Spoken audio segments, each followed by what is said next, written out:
যুক্তরাষ্ট্র, ওমান, আরব আমিরাতের পর এবার ভিসা পাচ্ছেন না স্কটল্যান্ডের তারকা পেসার সোফিয়ান মাহমুদ শরীফ।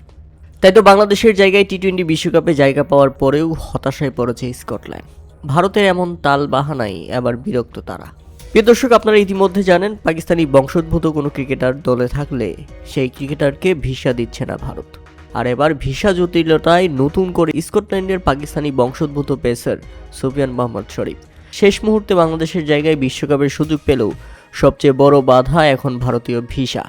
আইসিসি ও বিসিসিআই দ্রুত ভিসা প্রক্রিয়া সম্পন্ন করার আশ্বাস দিলেও এখন পর্যন্ত পাকিস্তানি বংশোদ্ভূত ক্রিকেটাররা ভিসা পাচ্ছে না, যে কারণে স্কটল্যান্ড শেষ মুহূর্তে বিশ্বকাপের প্রস্তুতি নিতে পারছে না।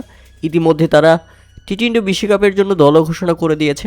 এখন যদি পাকিস্তানি বংশোদ্ভূত ক্রিকেটাররা ভিসা না পায়, তাহলে শেষ পর্যন্ত বিশ্বকাপে অংশগ্রহণ করলেও মাঠে 11 জন নিয়ে নামাটা কঠিন হয়ে যাবে স্কটল্যান্ডের।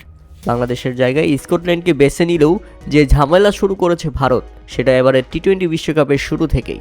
তাতে মনে হচ্ছে এবারের টি-20 বিশ্বকাপটা ব্যাপকভাবে হযবরল একটা টি-20 বিশ্বকাপ হচ্ছে।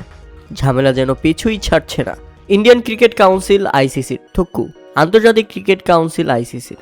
প্রিয় দর্শক, ভুলে ইন্ডিয়ান ক্রিকেট কাউন্সিল আইসিসি বলে ফেলার কারণে আমাকে ক্ষমা করবেন।